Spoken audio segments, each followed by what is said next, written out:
में थी और बाबा साहब डॉक्टर अम्बेडकर जो पूरे जीवन भर माता रमाई को कुछ नहीं दे सके, समाज को जागरूक करने में और आगे बढ़ाने में लगे रहे, 4 बच्चे उनके चले गए, तो वहां पर बड़ा भावुक पल था।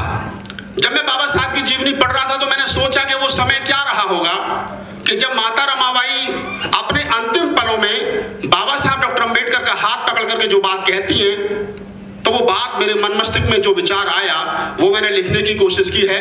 आप लोग कैसा सुनेंगे, मैं पहली पंक्ति से आपको पकड़ लूंगा। सुनिए, माता रमाबाई के एक जवाब सवाल और बाबा साहब के 2 जवाब। माता रमाबाई कहती है कि कदम हमारे थक चुके हैं, साहिब तुम इतना यकीन कर लो। कदम हमारे थक चुके हैं, साहिब तुम इतना यकीन कर लो। मैं 4 बच्चे गवा चुकी हूँ, साहिब तुम इतना यकीन कर लो। मैं 4 बच्चे गवा चुकी हूँ, साहिब तुम इतना यकीन कर लो। और हमारा राज रतन नहीं है, अरे इस धरा पर यकीन कर लो। और मिशन तुम्हारा तुम्हें मुबारक, मैं जा रही हूँ यकीन कर लो। मिशन तुम्हारा तुम्हें मुबारक, मैं जा रही हूँ यकीन कर लो। बाबा साहब का क्या जवाब था? मैं अक्सर देखता हूँ आजकल जयंतियों में नाचना गाना चलता है, मैं कह रहा हूँ यार विचार भी दिया करो, थोड़ा बहुत विचार भी जाना चाहिए, बाबा साहब की कोटेशन जानी चाहिए। ये तो चलता रहेगा, हम नाचते रहे आरक्षण चला गया, हम गाते रहे नौकरी चली गई, ये मकान बना लिए प्लास्टर नहीं कर पाएंगे अगर यही हाल रही तो। बाबा साहब क्या कह सकते थे? सुनिए बाबा साहब का जवाब कि अभी समय है जरा सा नाजुक, रमा तुम इतना यकीन कर लो। अभी समय है जरा सा नाजुक, रमा तुम इतना यकीन कर लो। बिना तुम्हारे चल ना सकूंगा, रमा तुम इतना यकीन कर लो। और हजारों राज रतन खेलेंगे, अरे इसी धरा पर यकीन कर लो। कि हजारों राज रतन खेलेंगे, अरे इसी धरा पर यकीन कर लो। और ये दुनिया तुमको नमन करेगी, मैं बोलता हूँ यकीन कर लो। ये दुनिया तुमको नमन करेगी, मैं बोलता हूँ यकीन कर लो। और 4 मिसरे सुने सी तेवर में कि माता रमाबाई ने कहा कि आपका मिशन क्या है, तो बाबा साहब ने बताने की कोशिश की कि मिशन क्या है। सुनिए कि मिशन हमारा, मैं परसों पंथ हॉस्पिटल में कविता पढ़ रहा था, नर्सों ने बुलाया था। एक में जब नीचे उतरा तो एक नर्स थी, काफी एजिड थी, वो मेरे गले मिलकर रोने लगी इस कविता को सुनने के बाद में। उन्होंने कहा कि मैंने बहुत कवि सुने, लेकिन अपने समाज का पहला कवि सुन रही हूँ कि जिसको सुनने के बाद मेरी आंखों में पानी आ गया। मैंने कहा बाबा साहब का जब जीवन पढ़ोगे ना, कविता तो छोड़ दी, आप बिना वो रह नहीं सकते, क्योंकि बाबा साहब का मिशन ही ऐसा है, बाबा साहब की बात ऐसी है। बाबा साहब का मिशन क्या था? 4 पंक्ति पढ़ने की कोशिश करता हूँ, आपकी हिम्मत देखता हूँ। बाबा साहब कहते हैं कि मिशन हमारा बहुत बड़ा है, रमा तुम इतना यकीन। इस पूरी कविता में एक कॉमन शब्द है यकीन कर लो, बस जो मैं कह रहा हूं आप यकीन कर लो, ये बात मान कर सुने आप कि मिशन हमारा बहुत बड़ा है, रमा तुम इतना यकीन कर लो।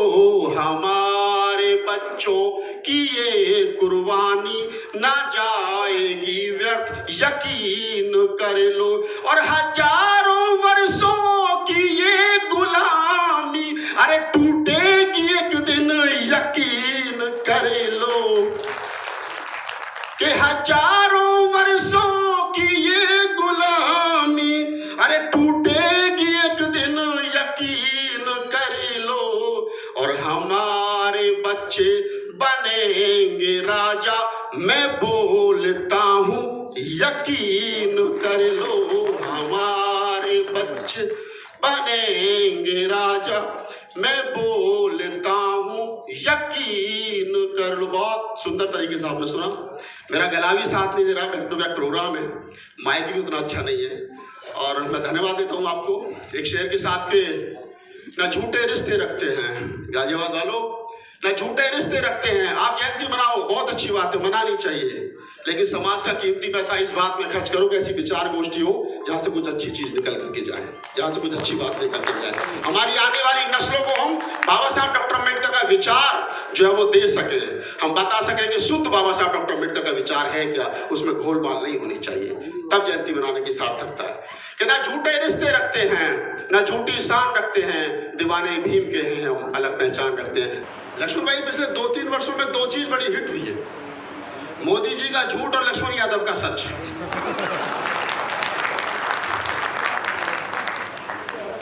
मैं भी बदायूं में था, अखिल भारतीय कवि सम्मेलन बाबा साहब की जयंती पर पिछले 50 साल से होता है।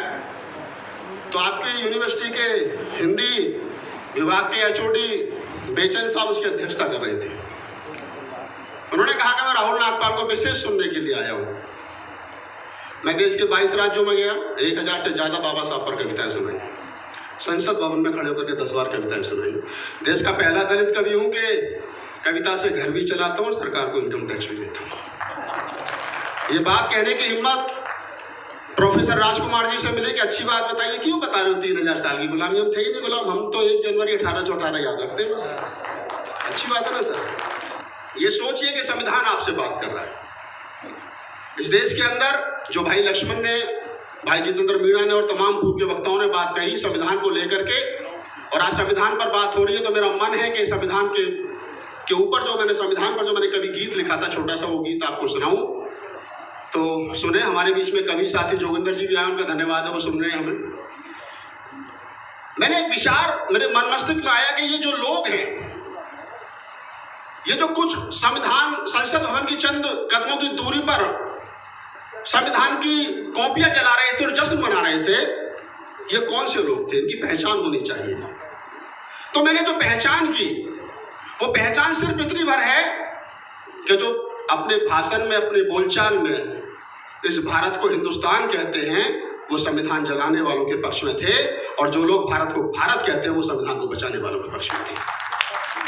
क्योंकि भारत को हिंदुस्तान कहना ही अपने आप में गैर संवैधानिक है। मैं बस यहीं से अपनी कविता, अपने गीत को शुरुआत करता हूँ। आप सुने कि संविधान जलाने वाले हैं, संविधान जलाने वाले हैं। कौन है संविधान जलाने वाले? मंच का ध्यान चाहूंगा।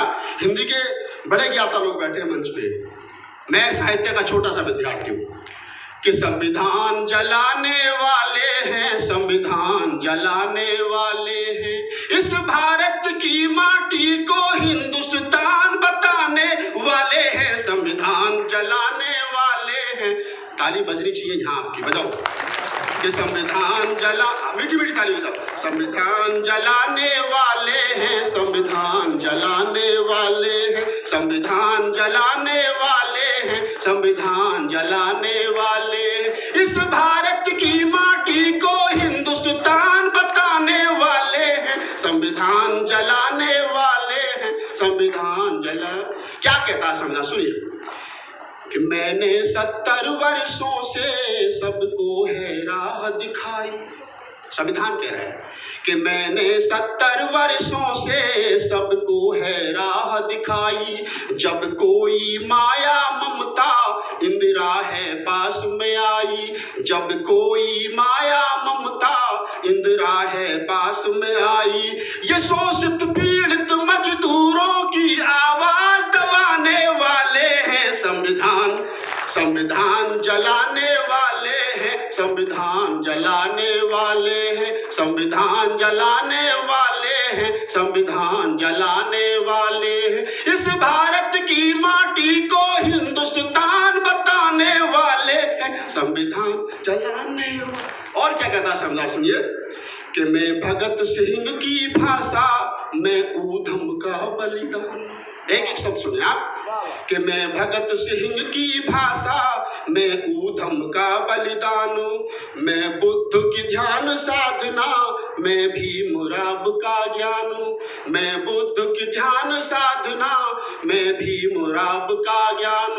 ये नाथूराम गॉडसे को भगवान बताने वाले हैं, संविधान जलाने वाले हैं, संविधान जलाने वाले हैं, संविधान जलाने वाले हैं, संविधान। और सुनिए तेवर की 2-3 पंक्तियां। मैं खरा कबीर के जैसा, मैं महावीर का त्याग, मैं खरा कबीर के जैसा, मैं महावीर का त्याग। 100 के संग एक लड़ा दूं, गुरु गोविंद सिंह के बाज, 100 के संग एक लड़ा दूं, गुरु गोविंद सिंह के बाज। ये नरक स्वर्ग पाखंडों के सब ख्वाब दिखाने वाले हैं, संविधान जलाने वाले हैं, संविधान जलाने वाले। अंतिम पंक्तियां इस गीत की आपको पेश कर रहा हूं। अभी बात समता मैत्री करुणा की कही गई, तो संविधान क्या कहता, सुनिए अंतिम पंक्तियां।